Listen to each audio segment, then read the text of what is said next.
Have you ever felt unsure about what someone really means when they talk to you, or found yourself wishing you could connect with people more easily, understand them better, and respond in a way that feels right? This is exactly what social intelligence is about, knowing how to read people clearly and how to respond in a way that builds trust, respect, and real connection. It's a skill anyone can learn, and it changes the way you experience relationships every day. In this video, we'll dive deep into how you can master this skill step by step. You'll discover how to listen beyond words, pick up on hidden emotions through body language, and ask questions that make people feel truly heard. You'll learn how staying calm under pressure keeps you in control, how to read social cues so you never feel lost in a conversation, and how speaking with clear purpose helps you influence others with honesty and confidence. We'll also explore how setting boundaries protects your peace and why empathy is the key to genuine connections. Finally, you'll see how a simple daily habit, reflecting on your social interactions, can speed up your growth and help you navigate every situation with ease. This isn't just theory. These are practical, easy-to-follow steps that anyone can apply right now. If you want to feel more confident in your conversations, build stronger relationships, and create a life filled with deeper connections, this video is for you. Stick around, and let's start building your social intelligence together, one simple skill at a time. Chapter 1. Master eye contact to build instant human connection. The first thing people notice about you isn't your words, it's not your handshake, it's not even your posture, it's your eyes. Before you say anything, your eyes already speak. Before someone trusts you, they look for safety in your gaze. Before a connection can begin, your presence must be seen through your eyes. Eye contact is not a trick or a tactic. It is a deeply human signal that says, I see you, I'm here. You matter. Most people underestimate how powerful this is. They look at others, but they don't truly see them. They glance, they dart their eyes, they avoid stillness. But the human soul is drawn to presence, and presence begins in the eyes. Social intelligence starts with mastering your presence, and your presence begins with eye contact. If you can't hold someone's gaze, you're not really showing up. And if you don't show up fully, people feel it immediately. You can't fake eye contact. You either offer attention or you don't. You're either connected or you're distant. And in today's world of distractions, real attention has become rare. That's exactly why it is so powerful.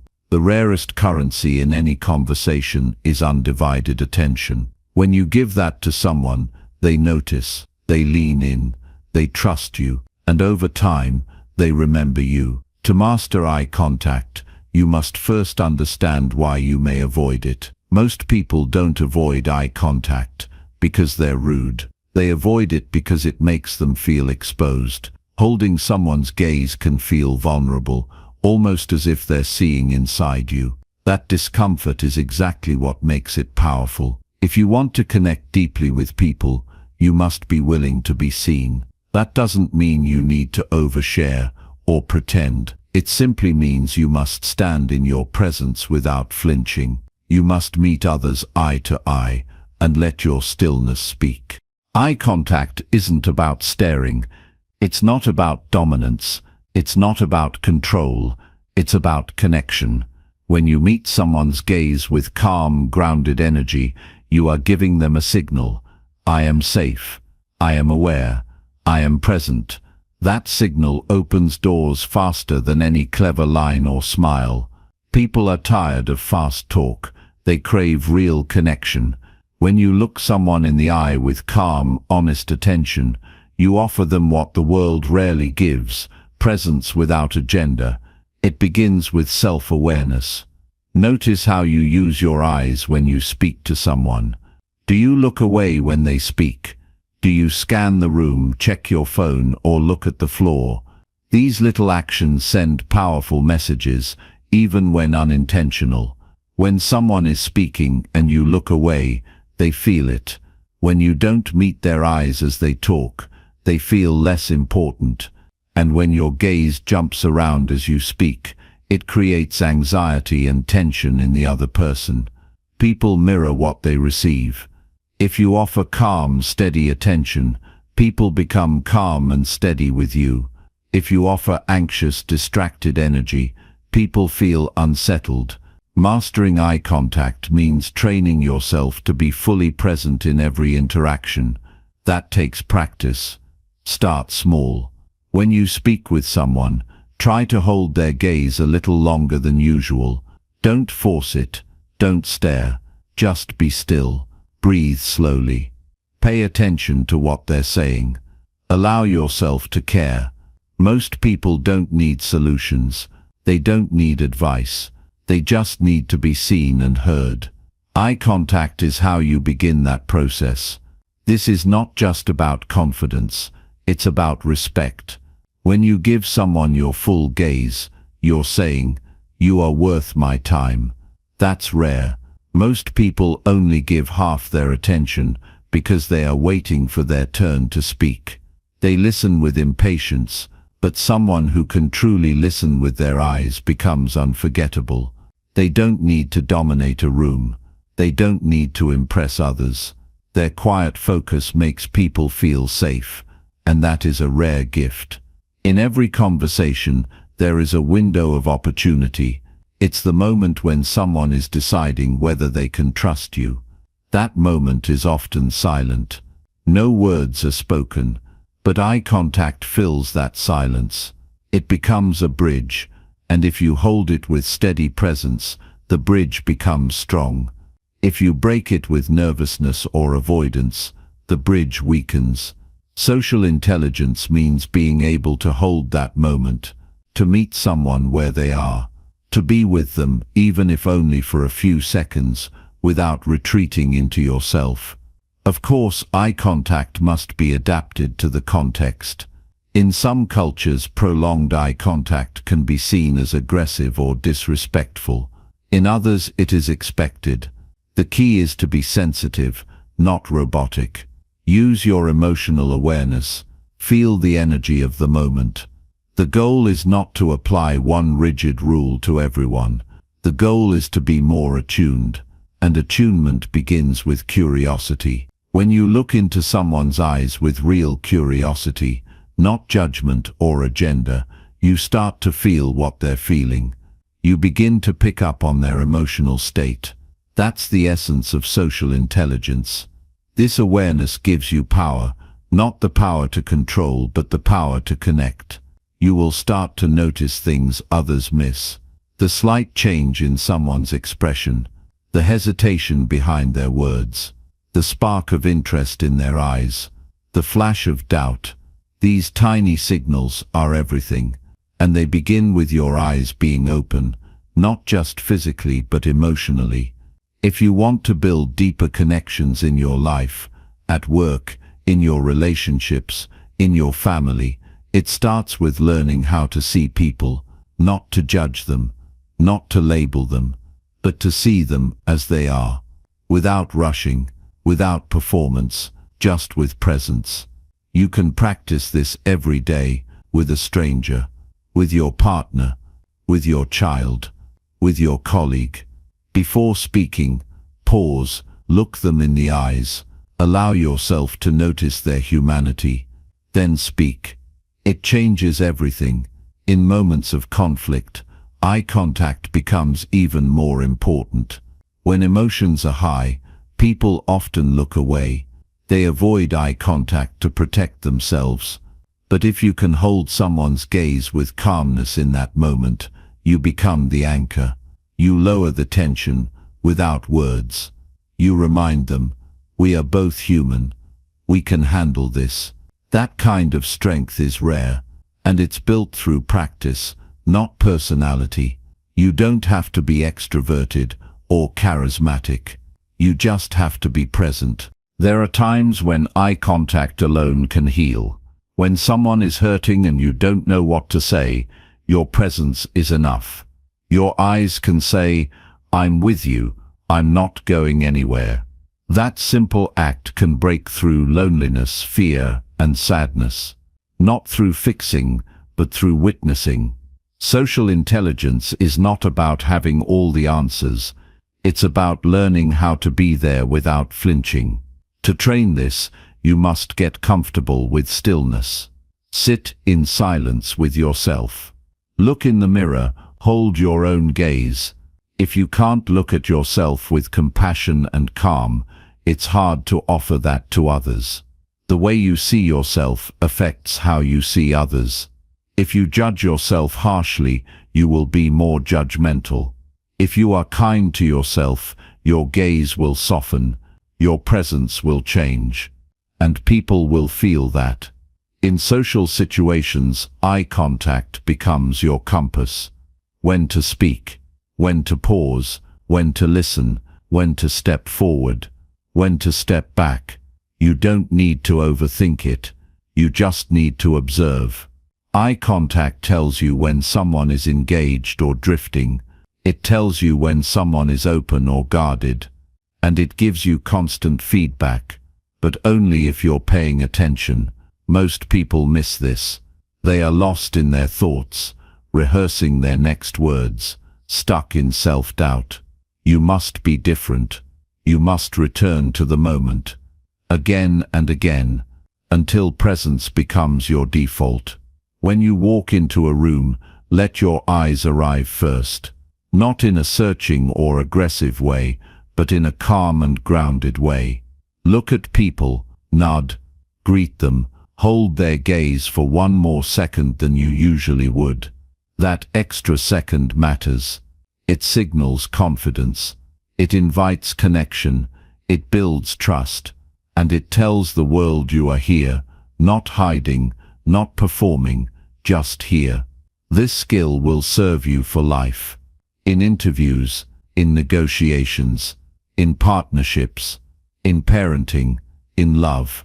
People won't always remember your words, but they will remember how you looked at them, whether you saw them, whether you respected them, whether you truly met them in the moment.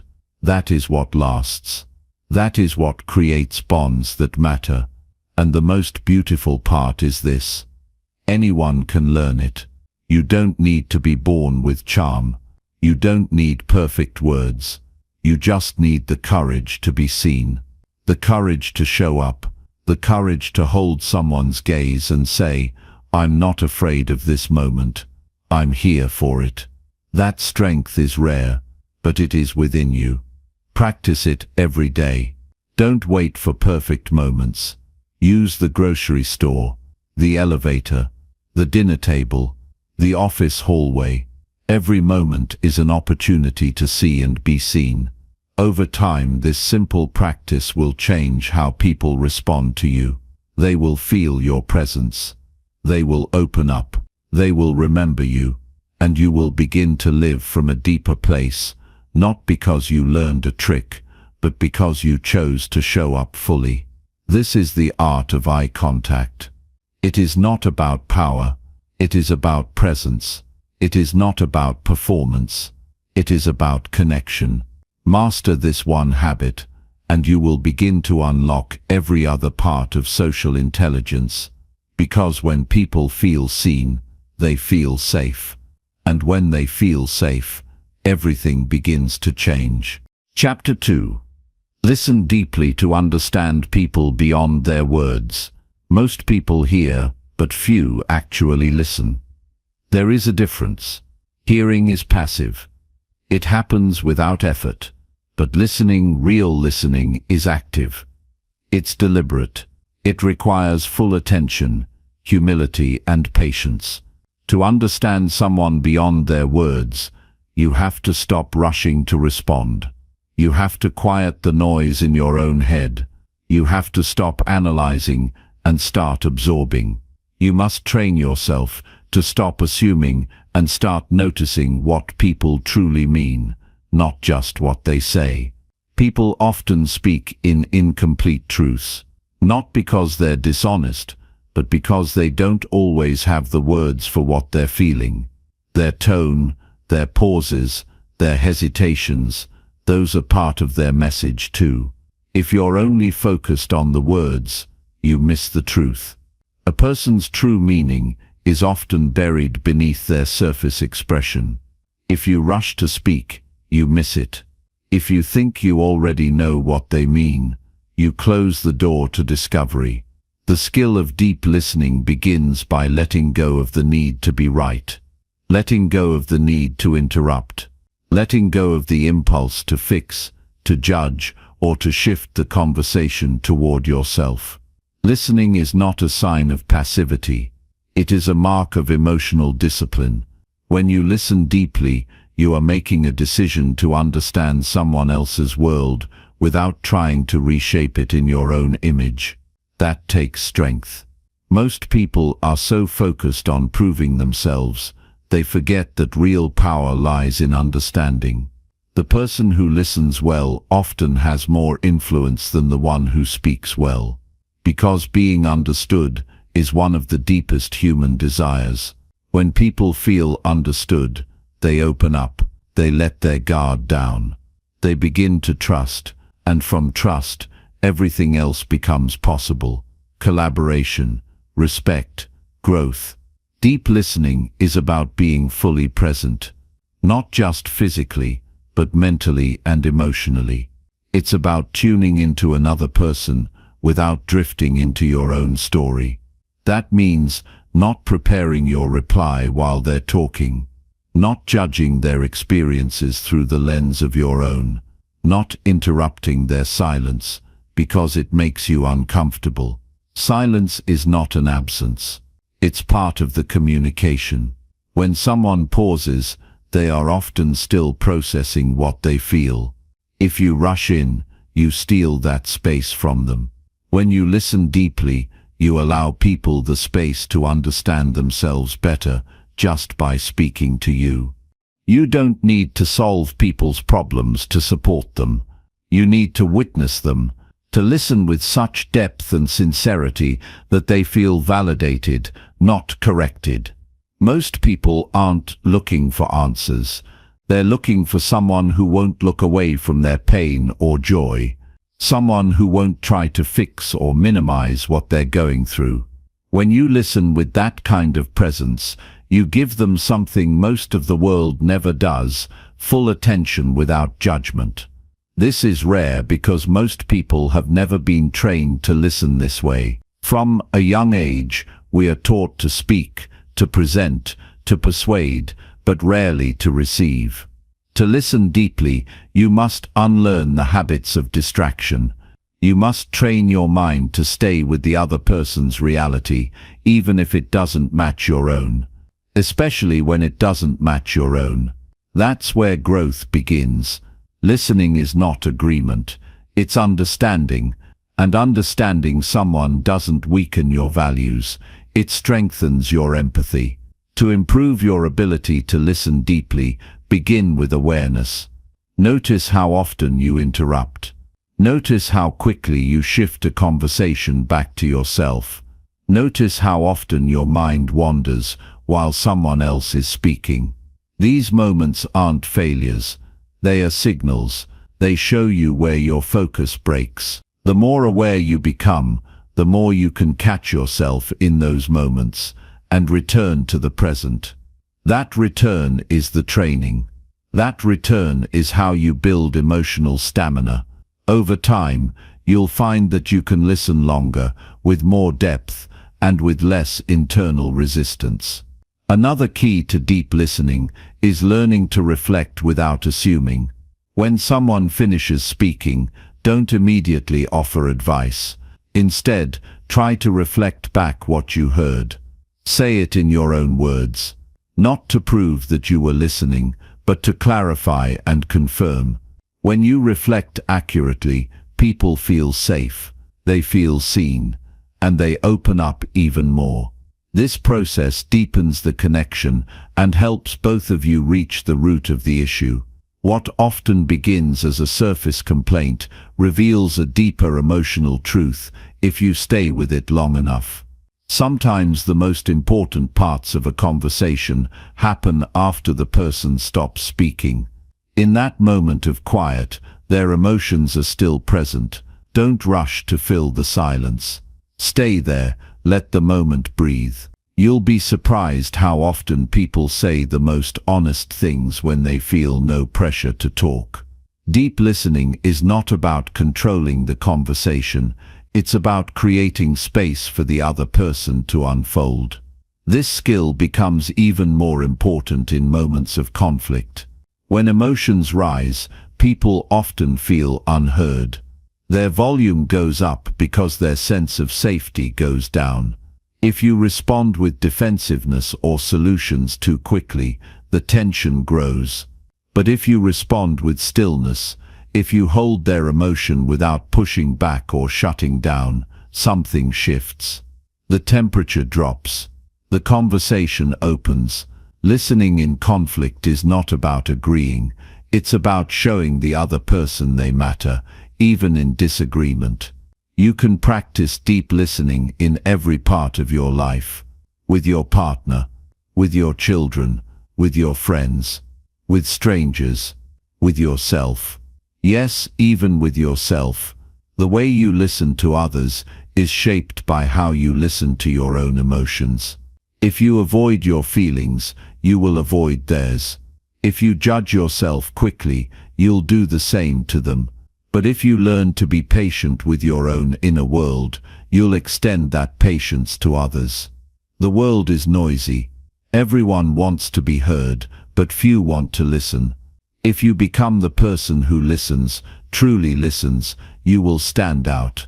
Not by being loud, but by being rare. People will seek you out, not because you have all the answers, but because you give them space to find their own. And that is a powerful form of leadership. The truth is, deep listening changes both people. The speaker feels safe enough to be real. The listener becomes wiser, more grounded, more connected. It is a silent exchange, but its impact runs deep. You don't need to talk more to connect with others. You need to understand them. And understanding begins with listening, fully, deeply, patiently. This is not about perfection. You will drift. You will interrupt. You will forget, but each time you return to the present moment, you build the muscle. You become more human, more available, more attuned. And in a world that moves fast and speaks loud, that kind of presence is transformative. Chapter 3. Observe body language to unlock hidden emotions fast. Words can be chosen, edited and rehearsed, but the body speaks without planning. When someone is uncomfortable, excited, nervous, or holding something back, their posture, gestures, and expressions often reveal the truth before they ever say a word. Learning to notice these silent signals can help you respond more wisely in any social setting. It gives you insight others miss. Most people look at faces but don't really see what they're showing. They hear tone but don't match it to movement. They miss the small shifts, the subtle cues, the tension behind the smile. But when you train yourself to observe body language carefully, you develop a deeper understanding of people. You see what they're really feeling, not just what they want you to believe. It starts by slowing down and paying attention. Before you can read body language clearly, you have to be fully present. If you're distracted or rushing to speak, you'll miss the moment. The truth isn't always loud. It's often found in the quiet moments, when someone's shoulders stiffen after a question, when their eye contact breaks as they answer, when they suddenly adjust their seating or cross their arms mid-conversation. These shifts aren't meaningless. They're emotional reactions the person may not even be aware of. But if you're paying close attention, they become clues. Everyone expresses themselves differently, so there's no single rule that applies to every situation. That's why it's essential to read body language in context. A person crossing their arms might simply be cold. Someone looking away could just be thinking. But if they were open and expressive a few moments ago and now suddenly withdraw, something likely changed. You have to watch for patterns. One signal might not tell you much, but several small cues over time begin to paint a fuller picture. It's not about jumping to conclusions. It's about noticing emotional shifts and staying curious about what might be happening beneath the surface. Facial expressions carry a lot of emotional weight. The eyes in particular hold more honesty than words ever could. A genuine smile involves more than the mouth. It lights up the muscles around the eyes.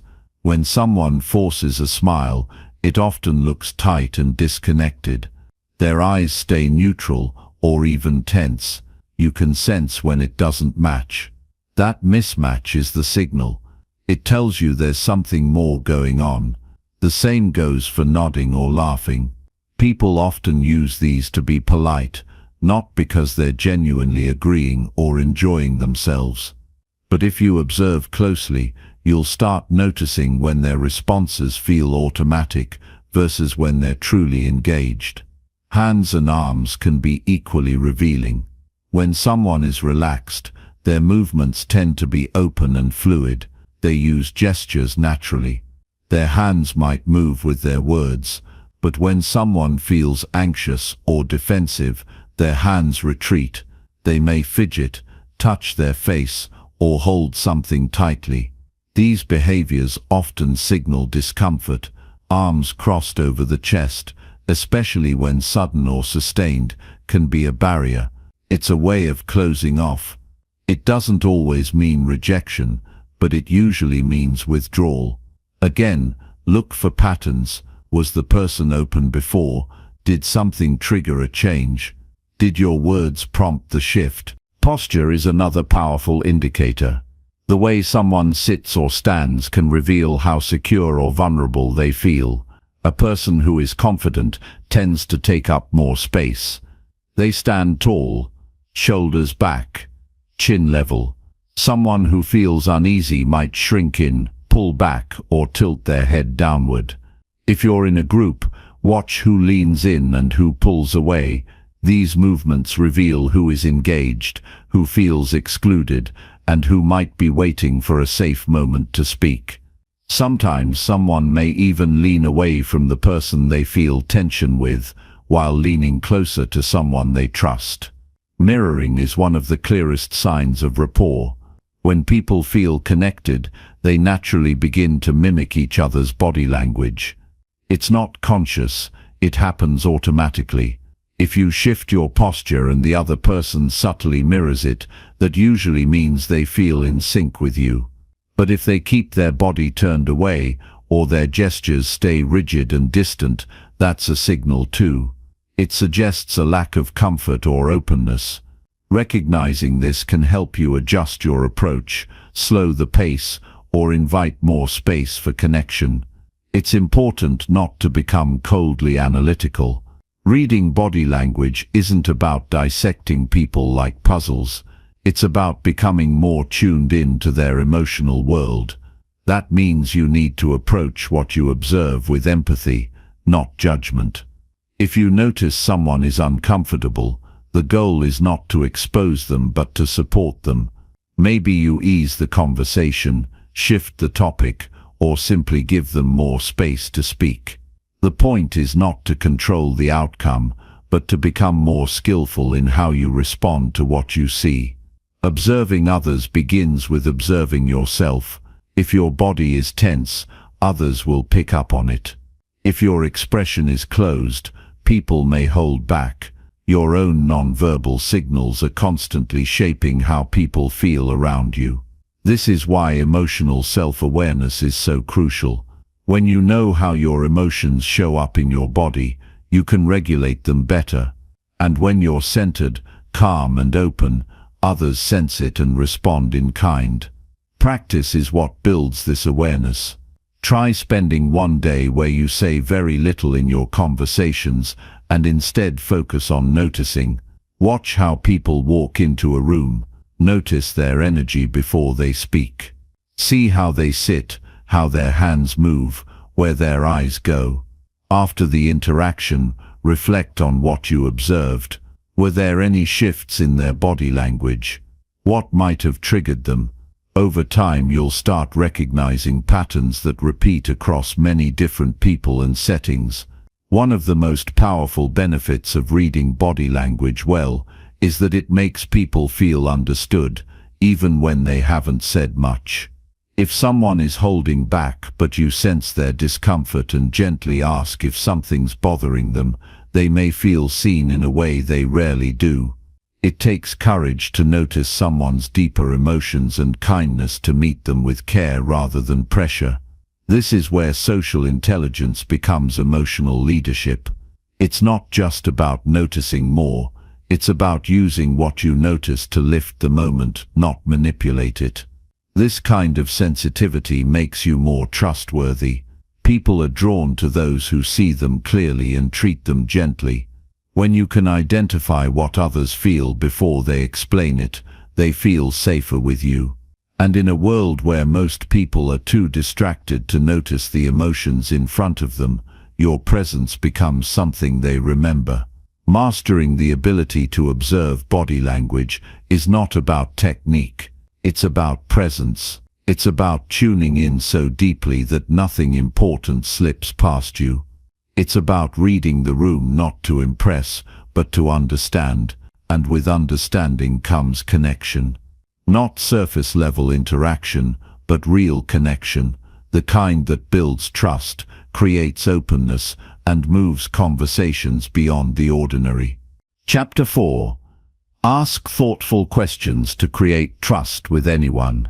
Most people speak to be heard, but few ask questions that make others feel seen. The power of a well-placed question is often underestimated, yet it's one of the most direct paths to building genuine trust.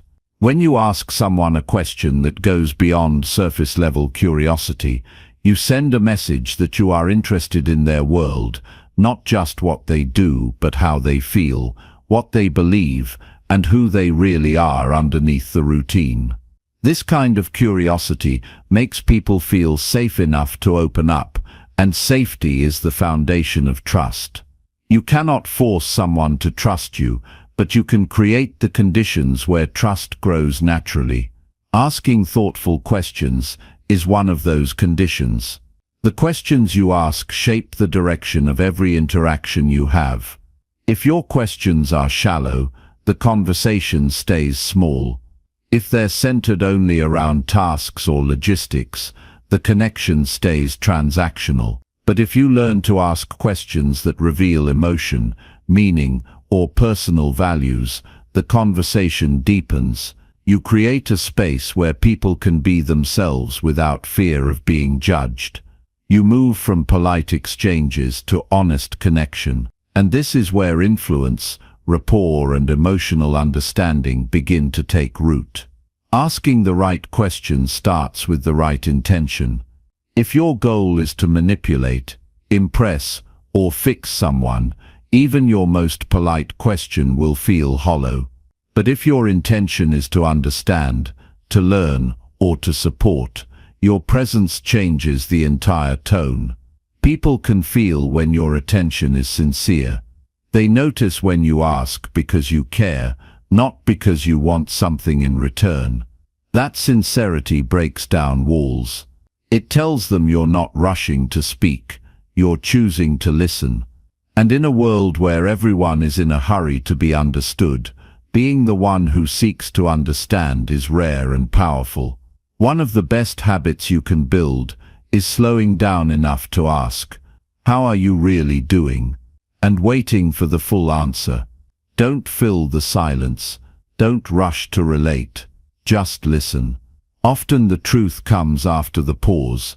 The first answer is usually polite. The second, if you wait long enough, starts to reveal something more real.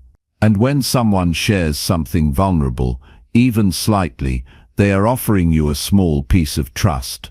Handle it with care. Don't rush to solve it. Just acknowledge it. That kind of response tells them it's okay to be human around you. That's what trust feels like. Avoid turning questions into traps. Questions like, "Why did you do that?" or "What were you thinking?" carry judgment. They put people on the defensive.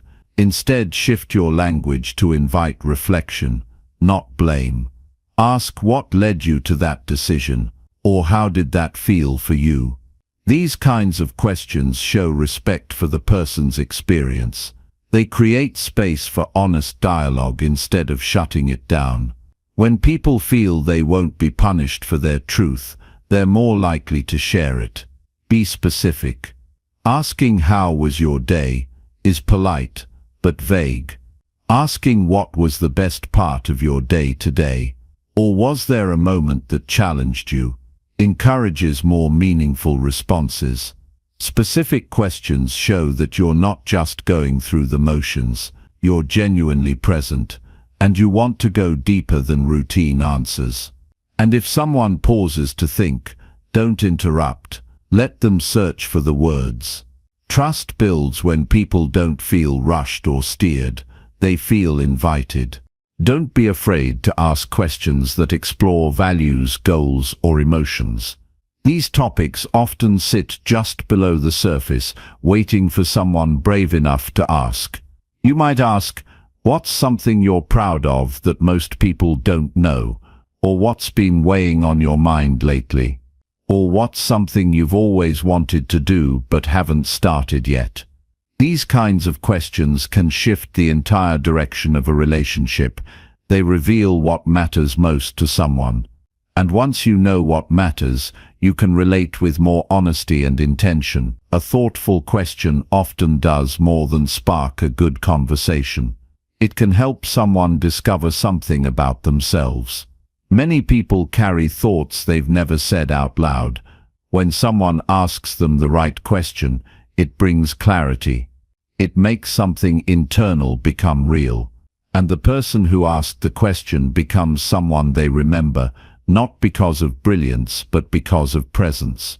That's what asking the right question does.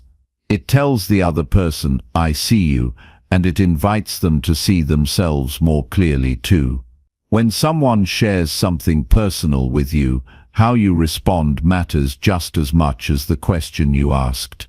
Don't rush to make it about you. Avoid giving quick advice.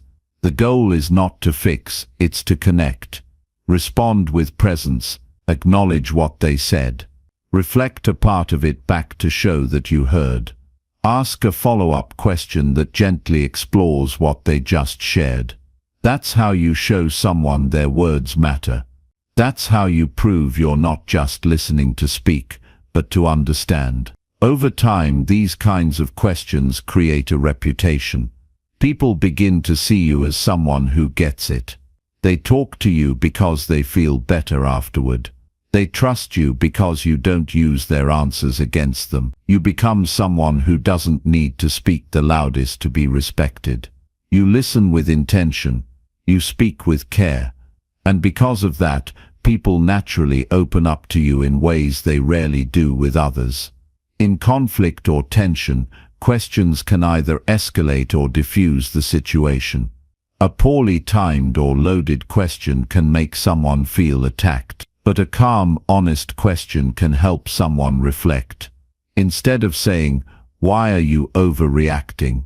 you might ask, "What's making this feel so intense right now?" That shift in tone invites a conversation, not a confrontation.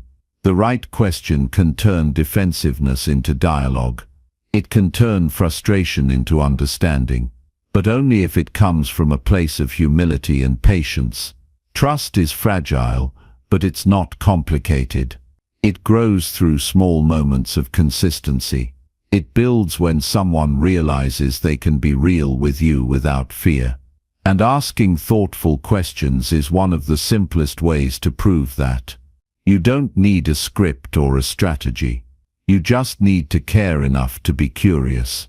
You need to stay long enough in the silence to hear what's not being said. You need to value what the other person is experiencing as much as what you're trying to express. If you want deeper connections, Don't try harder to impress, ask better questions. Look for what makes the other person light up. Listen for what's weighing them down. Stay present even when it's uncomfortable. And ask questions not to lead, but to learn. That's how trust is built. That's how you move from interaction to understanding. And that's how you become someone who people open up to, not because they have to, but because they want to. Chapter 5. Respond calmly to stay in control under pressure. In moments of pressure, the real test isn't what you know, it's how well you can hold yourself together. Control doesn't come from dominating others or forcing outcomes. It comes from managing your own emotions with discipline and clarity, especially when the room feels tense or the conversation starts to tilt toward chaos. When everyone else is reacting, the person who can respond with calm becomes the anchor. Calm is not weakness. It's power restrained. It's the kind of power that doesn't need to shout, rush, or prove. It just stands still while everything else moves around it. The ability to respond instead of react begins with your breathing. When stress spikes, your breath often becomes shallow without you realizing it. This tightens your chest, clouds your judgment, and feeds urgency. But if you train yourself to notice the breath first, you interrupt the cycle before it takes over. A slow, steady breath signals your body that you're safe, even when your environment feels unsafe. From that single decision, one breath, you open up a gap between stimulus and response. In that space, clarity enters. In that space, you regain your footing. Pressure reveals what your habits really are. If your habit is to speak quickly when you're uncomfortable, you'll interrupt. If your habit is to defend when criticized, you'll escalate. But if you've built the habit of pausing, of staying grounded when things heat up, you'll see options where others only see threats. The pause is powerful because it gives you a chance to ask yourself, what is the outcome I want? Instead of being driven by emotion, it gives you a moment to think, is what I'm about to say necessary, or is it just noise? That kind of self-awareness is rare, but it's what keeps relationships intact and reputations solid. Sometimes the best response under pressure is no response at all. Silence, used with wisdom, can communicate strength. It gives others the space to reflect. It diffuses tension that might otherwise spiral. When you don't react instantly, you show that you are not at the mercy of every trigger. You are choosing to act with discipline, and in doing so you shift the emotional tone.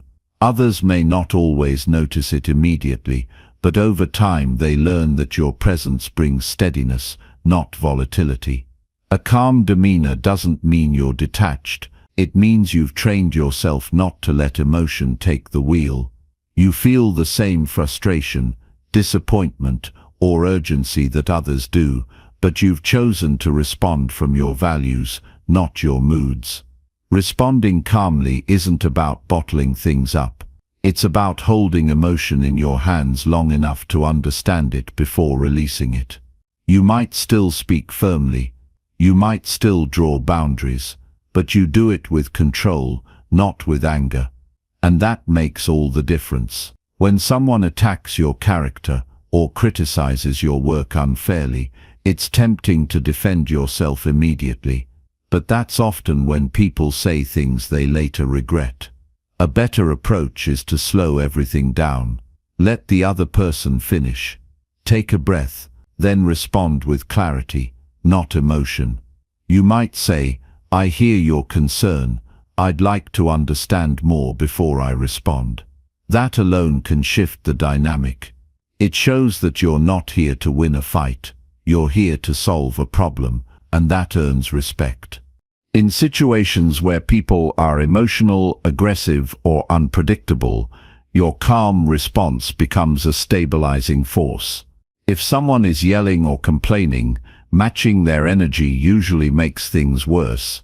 But if you lower your voice, speak slowly, and keep your posture open, you change the energy in the room.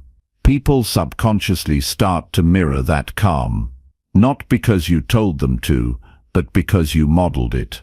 That's the kind of influence that lasts, not loud, not forceful, but deeply felt. Control under pressure often comes down to preparation. When you've practiced mental discipline daily, high-stress moments don't catch you off guard. You've already built the muscle of composure. This means staying calm isn't something you perform, it's something you've become. Through small daily acts like reflection, journaling, or mindful silence, you train your nervous system to stay balanced. That inner stillness becomes your greatest strength in a loud and reactive world. You don't need to respond to everything. Not every comment needs correction. Not every insult needs a comeback. Some things lose power when you refuse to feed them. That's not avoidance, it's mastery. You learn to conserve your energy for what actually matters. You learn to pick your battles, not out of fear but out of purpose. And when you do choose to speak, your words carry weight because you didn't waste them on noise. Staying in control means you understand the difference between urgency and importance. Many people confuse the two. They rush to react to whatever is loudest, thinking that speed equals effectiveness. But speed without strategy is chaos. When you slow down and focus on what truly matters in that moment, your response becomes intentional. You stop chasing control and start creating it. That shift in perspective allows you to navigate difficult conversations, unexpected news, or public pressure with a clear mind. Every time you respond calmly, when it would have been easier to explode, you strengthen your identity. You prove to yourself that you're not ruled by impulse. You build the kind of self-respect that doesn't need external validation. Others may not always understand it in the moment, but they'll feel it. They'll notice that you're the one who stays composed when things fall apart, and in time they'll trust you more because of it. Control is not about being emotionless. It's about choosing which emotion leads. Anger might flash through your body. Fear might knock at the door, but you don't have to invite them in. You can acknowledge them without acting on them. You can feel them without letting them steer the moment. That's what emotional intelligence looks like in action. Not denying how you feel, but responding from a place of strength, not reactivity. Staying calm under pressure isn't a personality trait, it's a skill, one that's built through daily practice, honest reflection, and consistent effort. It's in how you start your day, how you manage your inner dialogue, how you respond when someone cuts you off in traffic. It's not about waiting for the big moment to be composed. It's about becoming the kind of person who lives composed, so that when the pressure does rise, you don't have to find your strength. It's already there. Chapter 6. Read social cues to navigate every situation clearly. Every interaction you enter carries a silent language. People communicate far more through tone, posture, micro-expressions, and pauses than they do with their words. The unspoken elements of communication are often the most revealing, but they're only visible to those who know how to observe without rushing to judgment. When you learn to read social cues, you gain access to a deeper layer of understanding, one that allows you to see the emotional temperature of a room before you speak, sense tension before it erupts, and adapt your behavior with precision and intention. Most misunderstandings don't happen because people aren't speaking clearly. They happen because the signals being sent are not being fully received. Someone might say they're fine, while their clenched jaw says otherwise. Another might laugh, but their eyes reveal discomfort. These contradictions are not accidental. They are clues that reveal what's really going on beneath the surface. The ability to recognize these subtle signals is not about being clever or manipulative. It's about being attuned. When you pay attention, you begin to notice the rhythm of people's behavior, how their energy shifts, how their body opens up or closes off, how they respond to silence, how they mirror or avoid eye contact. All of it means something, and when you can see it, you make decisions from a place of clarity. To read a situation well, you must slow down. The faster you move, the more you miss. People who are always trying to fill silence, dominate the room, or speak without observing, lose access to important information. Slowing down doesn't mean being passive, it means being intentional. You watch how someone greets you. Do they lean in or hold back? You pay attention to where they look when they talk. You notice when their voice tightens or trails off. These small changes are signals. When you train yourself to notice them, you stop making assumptions and start seeing the truth of what's being communicated. Emotional awareness doesn't come from guessing, it comes from noticing patterns. A person who avoids eye contact when discussing a particular topic may be signaling discomfort. A sudden shift in posture during a conversation might reveal a trigger point. When you notice these shifts without reacting impulsively, you give yourself the ability to respond wisely. Instead of pushing forward, you might pause. Instead of confronting, you might inquire. This responsiveness builds trust because it shows the other person that you're listening not just with your ears but with your presence. Social cues are everywhere, in meetings, in family gatherings, in passing interactions at the store. The challenge is not that they're hard to find, it's that most people are too distracted or self-focused to see them. When your mind is busy preparing your next sentence or replaying a previous mistake, you miss what's right in front of you.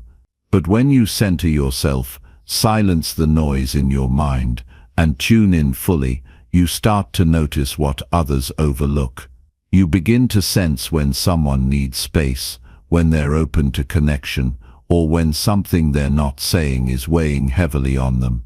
That awareness gives you the advantage, not to manipulate, but to navigate wisely. A major part of reading social cues is learning to interpret context. The same gesture can mean different things depending on the situation. Crossed arms might indicate defensiveness in one setting, or simply comfort in another. Silence might mean reflection or discomfort. Understanding context means asking yourself, what's happening around this moment? What might this person be feeling based on what just occurred? It's not about overanalyzing, it's about grounding your perception in reality. The more experience you gain in diverse social settings, the more accurate your instincts become. Reacting without reading the room is one of the fastest ways to lose trust. If you barge into a conversation with too much enthusiasm when the energy is low, you may come off as tone deaf. If you make a joke when someone is emotionally withdrawn, it could deepen the divide. But when you take a moment to assess before you act, your words and behavior land with greater accuracy. You align with the emotional rhythm of the moment, and that makes others feel seen and respected. Social navigation isn't about being perfect, it's about being present. You will misread cues at times. That's part of the process. What matters is your willingness to course correct. If you sense that your comment didn't land well, acknowledge it. If someone pulls away, give them space and come back with sincerity later. The goal is not to control the dynamic, but to stay aware enough to move with it, not against it. This kind of social agility is what makes relationships sustainable, whether they're personal or professional. When you read cues effectively, you also protect yourself. You sense when someone's kindness is genuine versus performative. You pick up on passive aggression instead of taking every word at face value. This discernment allows you to navigate toxic environments with less damage. You no longer waste energy on people who are not emotionally honest. You stop trying to force connection where there is no openness. You conserve your emotional resources and give them where they're received with respect. Sometimes, the most important social cue is the one your gut picks up on before your mind catches up. You walk into a room and feel tension. You shake someone's hand and something feels off. You can't explain it in the moment, but your body senses it. Don't ignore those signals. They are part of your awareness. They may not always give you the full story, but they alert you to look deeper. Over time, the more you trust your observations, the sharper your perception becomes. Being socially intelligent doesn't mean trying to be liked by everyone. It means understanding people well enough to choose your response wisely. Some situations call for assertiveness, others for compassion. Some moments require silence, others require honesty. When you understand what others are signaling, you can give them what they need, or protect yourself when necessary. You stop guessing and start connecting. Mastery in reading social cues is built through practice. It grows each time you walk into a conversation with curiosity rather than assumption. It sharpens each time you observe without interrupting. It deepens each time you ask yourself, what's not being said here? Instead of rushing to speak or take control, you begin to listen with your whole being. And when you do speak, your words are grounded, thoughtful, and aligned with the emotional reality of the moment. With time, people will begin to notice that you're different. They'll feel more comfortable around you, even if they can't explain why. They'll trust you with more, open up more freely, and respect your insight, not because you said more, but because you saw more. In a world filled with noise, your ability to quietly understand others becomes a rare and powerful gift. You don't need to announce it. You simply become someone others naturally look to, not because you have all the answers, but because you always seem to understand the question behind the words. Chapter 7. Speak with clarity to influence others with purpose. Influence begins with how clearly your words reflect your intention. When you speak with clarity, you eliminate confusion and guide others with purpose. Clarity is not about using big words or complicated phrases. It's about saying what you mean in a way that lands with precision. Most people use more words than necessary, cluttering the message, diluting the impact. But clarity cuts through the noise. It brings confidence, trust, and direction. People follow those who can express themselves in a way that leaves no doubt. In every conversation, there is a choice: speak to impress or speak to connect. The former might earn attention temporarily, but the latter creates lasting influence. Speaking clearly doesn't mean always having the right answer. It means having the courage to be straightforward, the discipline to be concise, and the wisdom to match your tone to the moment. When you say only what's needed, and say it in a way that others can immediately understand, your words gain strength. The foundation of clear speech is clarity of thought. If you don't know what you believe, your words will wander. If your message is tangled in uncertainty, listeners will sense it. Before you speak, you must first understand your own perspective. This takes discipline, asking yourself, what am I really trying to say? What matters most here? Only then can your language reflect conviction. People are drawn to those who communicate with intention because it gives them direction in a world that often feels scattered. Purposeful communication also means considering how your words land on others. Not just what you say, but how you say it. You can deliver truth gently or harshly. You can offer insight with humility or arrogance. Your tone carries emotion. Your rhythm builds or breaks trust. Your pauses allow space or signal discomfort. Speaking clearly means taking responsibility for the entire message, not just the content, but the feeling behind it. When you speak with purpose, you make every word count. You avoid exaggeration. You choose words that match the reality of the situation. Instead of saying always or never, you speak in specifics. You stop hiding behind vague language and instead express your thoughts in ways that others can follow and engage with. This brings people closer to your ideas because they can finally see what you see. They're not guessing, they're understanding. A powerful communicator doesn't rush. They know that silence, when used wisely, can speak louder than noise. A pause before a key message gives it weight. A moment of silence after a difficult truth allows it to land. Speaking with clarity isn't about being fast, it's about being effective. You don't flood the conversation. You direct it. You don't aim to dominate. You aim to be understood. And in doing so, you gain the kind of respect that isn't demanded, it's earned. Clarity also means being honest. Not brutal, not insensitive, but honest. People trust those who don't sugarcoat reality yet still manage to speak with compassion. They respect the ones who tell the truth in a way that preserves dignity. When you choose honesty without cruelty, your words carry integrity. Others begin to listen not because they have to, but because they want to. Your voice becomes one they turn to when they need guidance. Influence grows when your message is tied to value. If your words bring insight, direction, or peace, people remember you.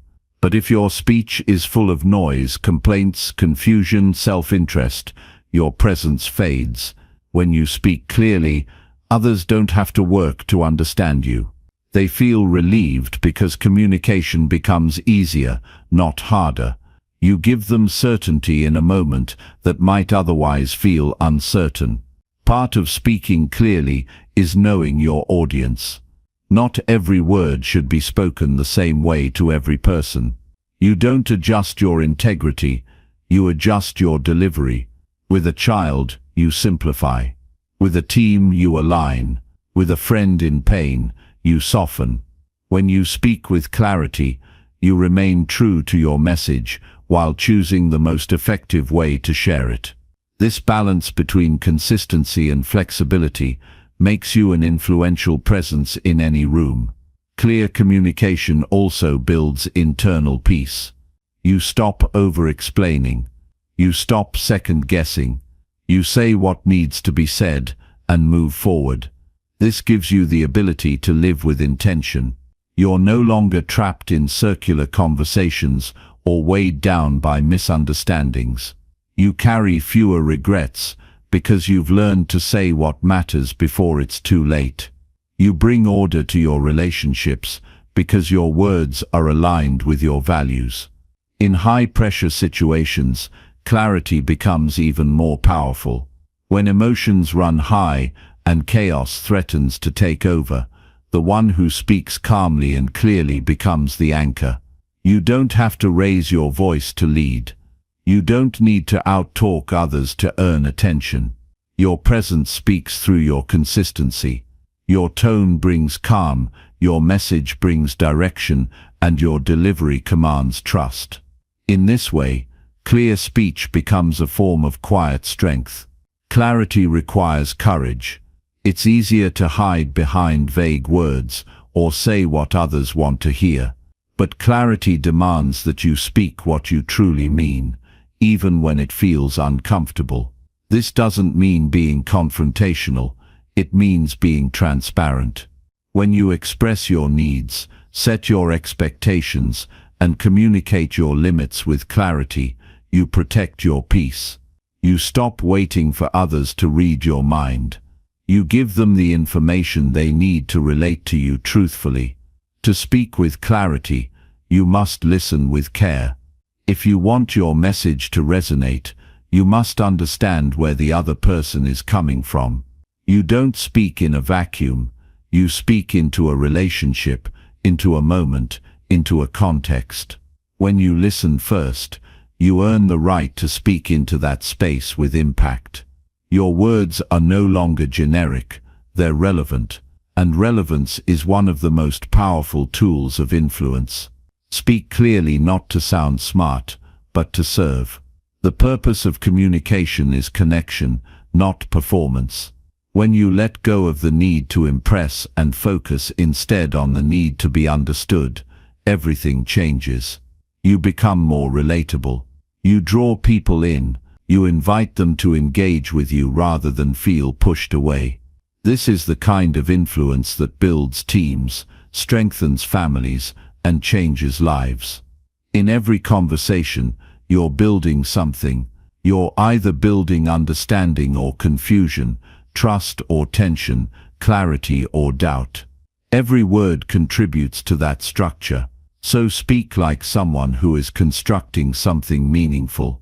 Choose your words like someone who understands their weight. Deliver them like someone who knows they matter. When you speak with clarity, you leave no room for misunderstanding and no need for translation. You speak and people understand, not just your words, but your purpose behind them. Chapter 8. Set personal boundaries to protect your mental peace. Protecting your mental peace begins with a simple decision to define where you end and where others begin. It's not about pushing people away or creating distance for the sake of it. It's about choosing what you allow into your space, what you tolerate, and what you won't carry anymore. When you live without boundaries, you invite confusion, exhaustion, and silent resentment. You find yourself constantly managing other people's emotions, expectations, and chaos, while your own needs are left unmet. Eventually, your energy drains and your sense of self becomes blurry. That's when peace slips through your fingers. But when you set boundaries with clarity and firmness, you restore control over your life. You stop apologizing for protecting what keeps you well. Boundaries are not selfish, they are essential. They tell the world how to treat you. And when you set them with conviction, you give others a chance to relate to you in a healthy way. Without boundaries, people can't know your limits. They'll step over them, not always out of malice, but because you haven't made those limits visible. If you don't define your lines, someone else will define them for you, and you'll live by standards that don't reflect your truth.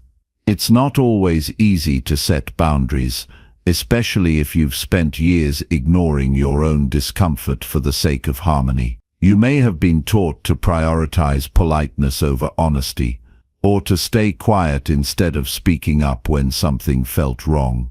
But the cost of silence is heavy. It weighs down your joy.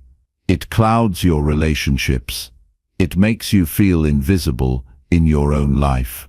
When you begin setting boundaries, you're not rejecting people, you're choosing to value your peace above their expectations. There's strength in being able to say no without guilt. Not every invitation deserves your time. Not every conflict needs your energy. Not every request is yours to fulfill. When you say no with clarity, you say yes to your well-being. That's not avoidance, that's wisdom. You're not walking away from responsibility. You're walking towards self-respect. And the more you honor your own needs, the more you attract people who respect them too. You can't be everything to everyone. When you try, you slowly become nothing to yourself. People-pleasing may feel like kindness, but when it comes at the expense of your peace, it becomes a form of self-abandonment. Boundaries help you stop betraying yourself in the name of being liked.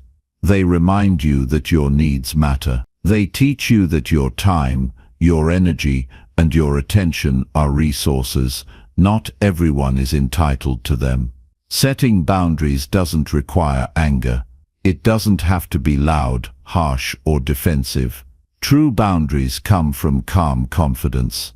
You don't have to explain or justify. You just state your truth clearly and consistently. And when people push back, as some will, you stay grounded. You remind yourself that the discomfort of enforcing a boundary is temporary, but the damage of neglecting it lasts far longer.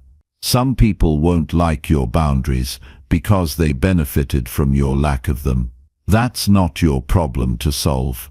It's their adjustment to make. You're not responsible for their disappointment. You're responsible for your own mental health. And if someone truly values you, they'll learn to adapt. They'll respect your limits instead of testing them. They'll meet you where you are, not where it's convenient for them. Boundaries also help you choose your priorities. When you know what you're protecting, decisions become easier. You stop saying yes out of fear and start saying yes from alignment. You begin to schedule your time around what nourishes you, not what drains you. You surround yourself with people who uplift, not those who expect you to shrink to keep the peace. Your environment becomes an extension of your values, not a battleground of constant compromise. There's a quiet freedom in living with strong boundaries. You no longer live in reaction mode. You stop feeling like life is something that happens to you and start feeling like something you're shaping. You create space to rest, to think, to grow. You no longer need to over-explain yourself. You no longer fear disapproval. Your identity becomes rooted in your choices, not in your ability to keep everyone happy. Setting boundaries also deepens your relationships. It might sound counterintuitive, but distance doesn't always create disconnection. It creates clarity. It helps both you and others see what's healthy, what's fair, and what's sustainable. When people know where you stand, they know how to stand with you. There's no guessing. There's no pretending. And if they can't accept your limits, you learn something important about their role in your life. You teach people how to treat you by what you allow, what you stop, and what you reinforce. When you tolerate repeated disrespect or dismissive behavior, you send the message that it's okay. But when you calmly step back or speak up, you shift the dynamic. You reclaim your voice. You make it clear that your peace is not negotiable. You don't have to argue to do this. Your actions speak. Your consistency speaks. Your refusal to betray yourself speaks louder than any explanation ever could.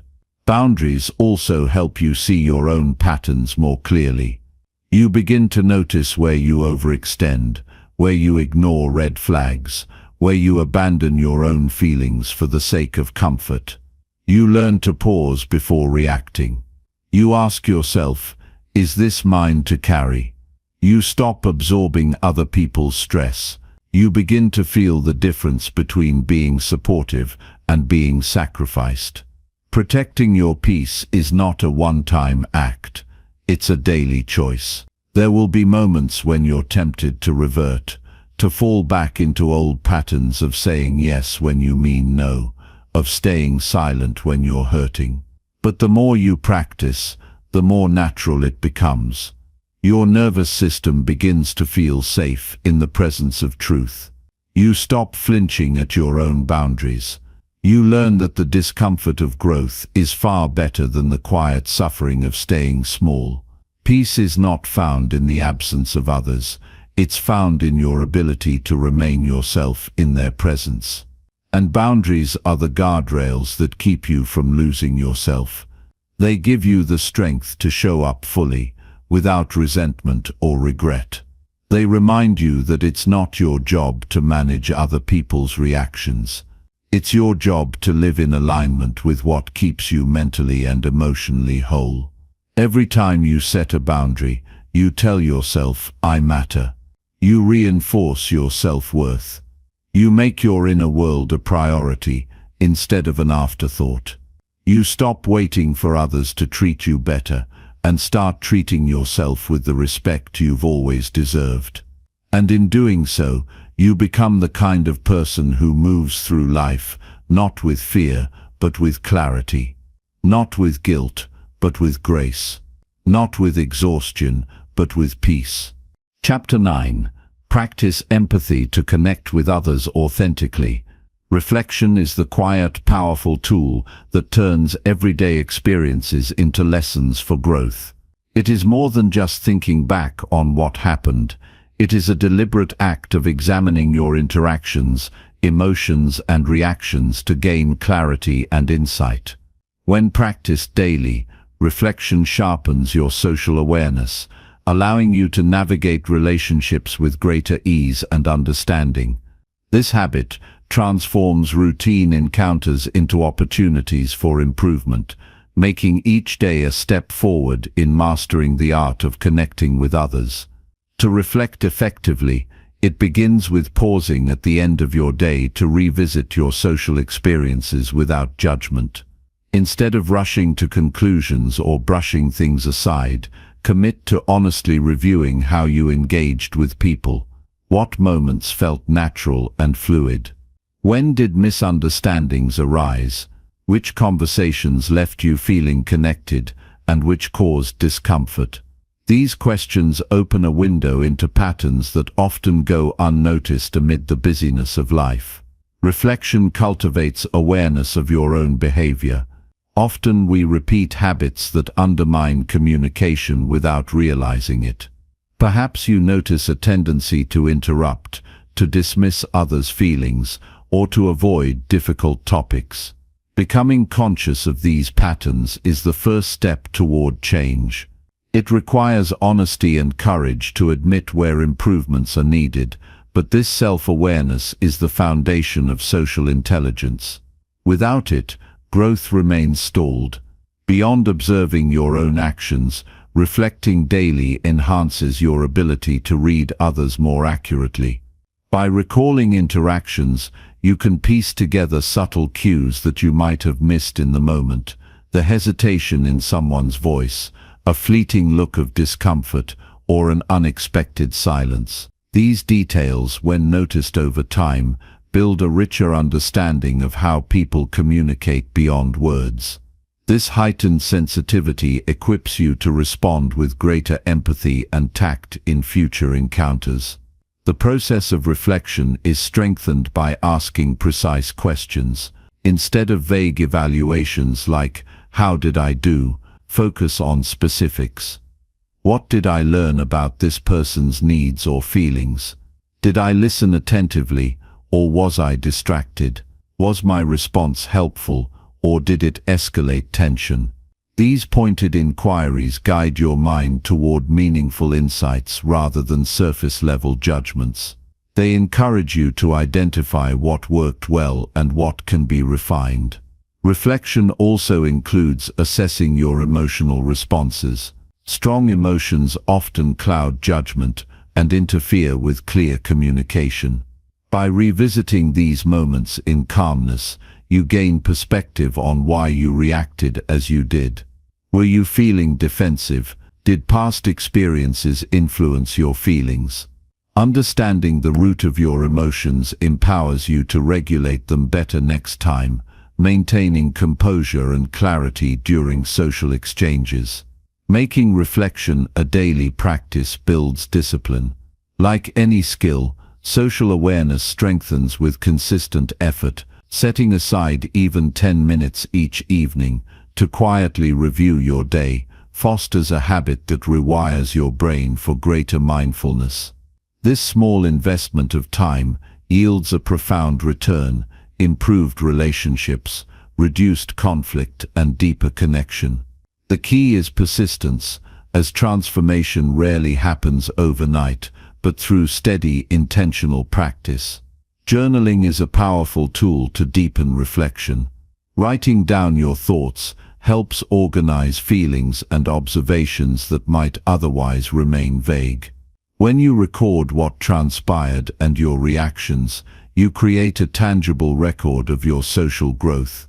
Over weeks and months, this journal becomes a mirror reflecting your progress and revealing recurring themes that require attention. The act of writing slows the mind, allowing insights to emerge naturally. Another vital aspect of reflection is humility. Acknowledge that social intelligence is a lifelong journey, and perfection is neither realistic nor necessary. Mistakes and misunderstandings are inevitable, but they are also valuable teachers. Embracing this mindset transforms setbacks into opportunities rather than failures. When you view every interaction as a chance to learn, you release the pressure to be flawless and open yourself to genuine improvement. Reflection invites curiosity rather than criticism. Approach your social experiences with the intention to understand rather than to judge. This shift in perspective fosters patience and kindness toward yourself and others. You begin to see complexities rather than black and white outcomes, recognizing that communication is nuanced and influenced by countless factors. This broader view enhances your ability to adapt and respond thoughtfully. Sharing reflections with a trusted friend, mentor, or coach can amplify growth. Discussing your insights with someone who offers constructive feedback creates accountability and fresh perspectives. Others can highlight blind spots or affirm progress you might overlook. This dialogue enriches your reflection, making it more dynamic and actionable. It also models vulnerability and openness, reinforcing social bonds through shared exploration. Reflection is not only backward-looking, but also forward-thinking. As you learn from past interactions, set intentions for how you want to show up tomorrow. Define clear goals for improving your listening, patience, or assertiveness. These intentions guide your behavior and keep you focused on continuous development. By combining reflection with purposeful planning, you turn insight into practical change.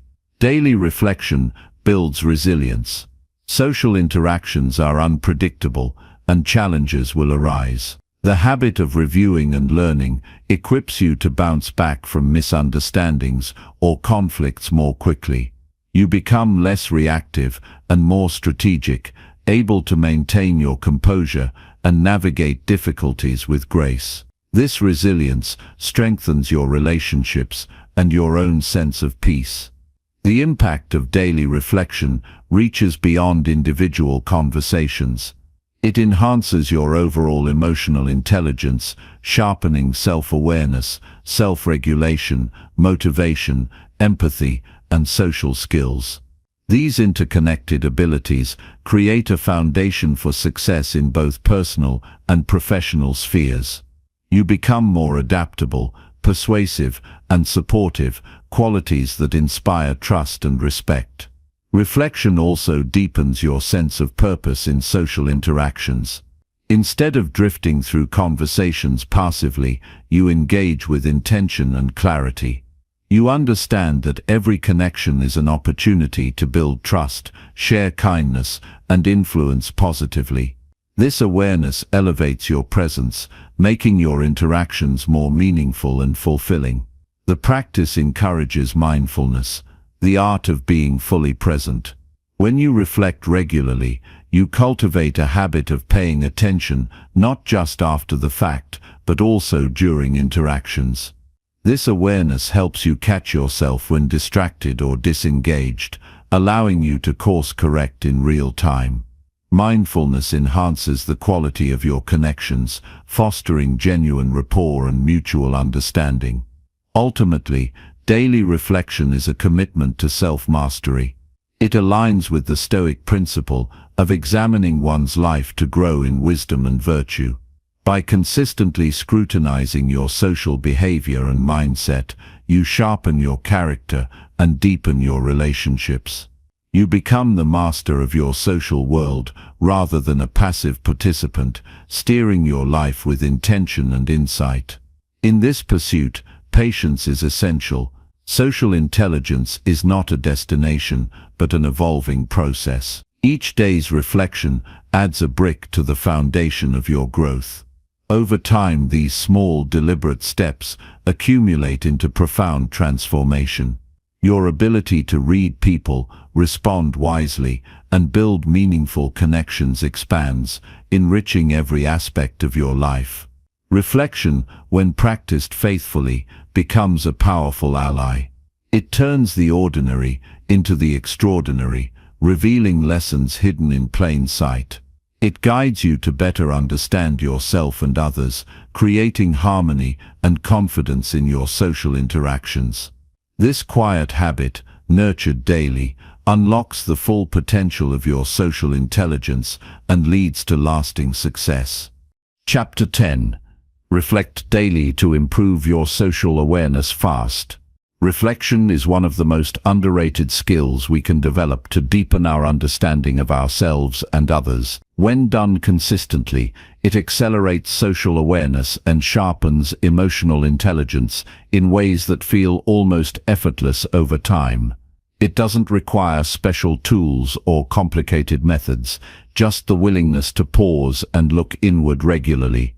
The power lies in turning everyday social interactions into lessons for growth, making the subtle art of connecting with others clearer and more natural. Every day offers countless moments that shape how we relate to those around us, but many pass unnoticed because we don't take time to review them consciously. Reflection calls for a deliberate slowing down, creating a space to revisit what happened, how it felt, and what could be done differently next time.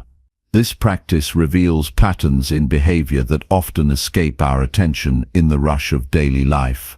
By identifying these trends, we begin to recognize the impact of our actions and choices on relationships, and that awareness is a crucial step toward improvement. This habit opens the door to honest self-examination. We learn to recognize when we may have reacted impulsively or failed to listen fully. It shines light on moments when misunderstandings arose, not because of others, but because of our own blind spots. Realizing these nuances fosters a sense of responsibility for our role in social exchanges. It encourages humility, reminding us that growth requires admitting we don't always get it right and being willing to adjust. An essential part of reflection involves tuning into the emotions that surface during interactions.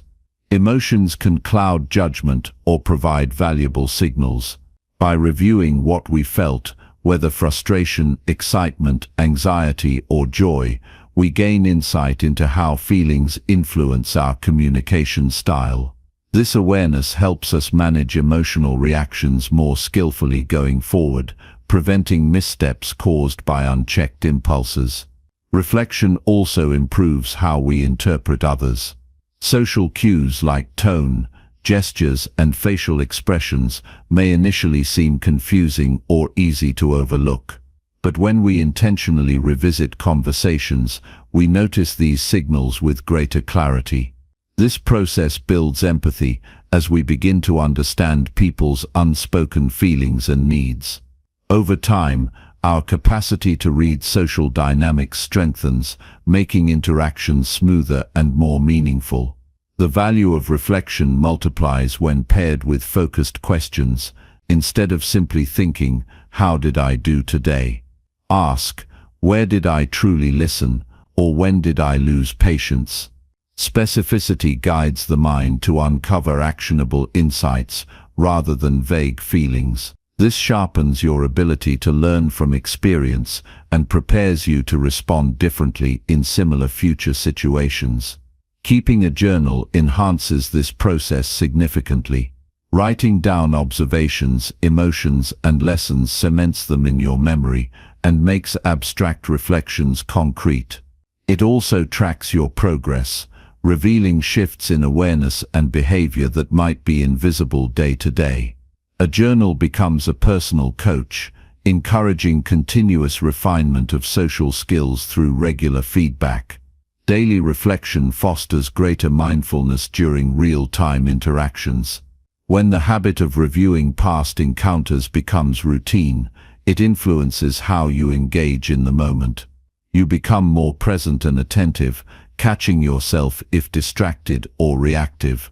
This mindfulness improves your ability to listen deeply, respond thoughtfully, and stay calm under pressure. The ripple effects of this practice extend far beyond individual conversations. Social awareness developed through reflection enhances confidence and authenticity. You stop second-guessing your words or actions and trust your intuition more. This clarity inspires others to open up and connect, creating a positive cycle of genuine communication. Reflection also strengthens resilience in social settings. Interactions do not always go smoothly. Misunderstandings, disagreements, and awkward moments are part of human connection. By reviewing these challenges calmly and constructively, you build the emotional stamina to handle future difficulties with grace.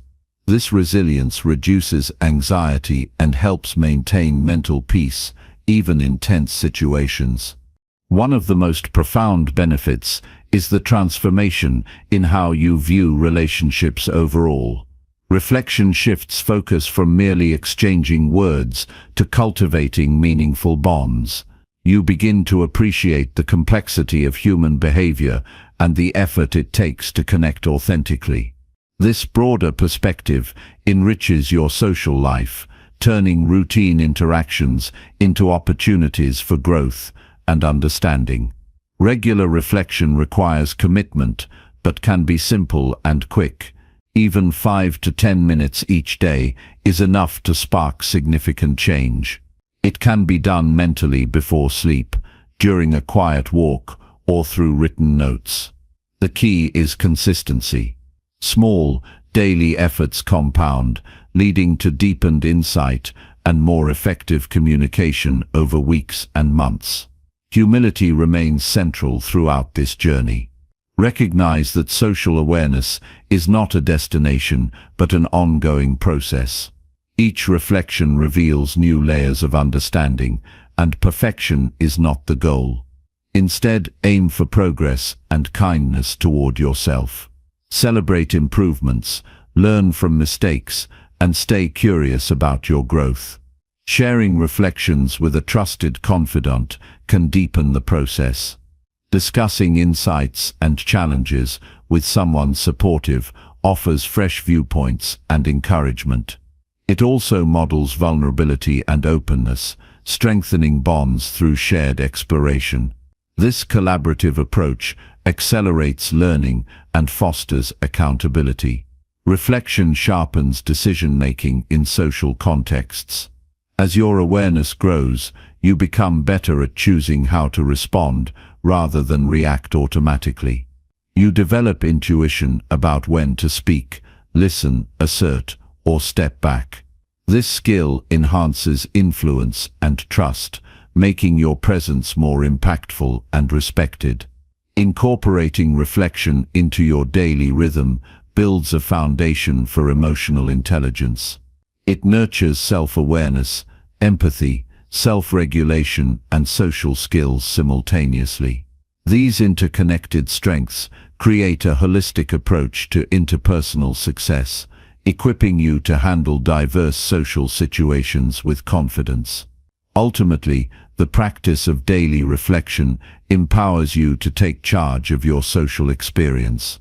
It transforms interaction from chance encounters into intentional exchanges. You become more attuned to subtle signals, more skillful in responses, and more genuine in connection. This mastery opens doors to richer relationships and greater personal fulfillment. With persistence, reflection leads to lasting transformation. Each day's review is a building block, creating a resilient, adaptable, and emotionally intelligent you.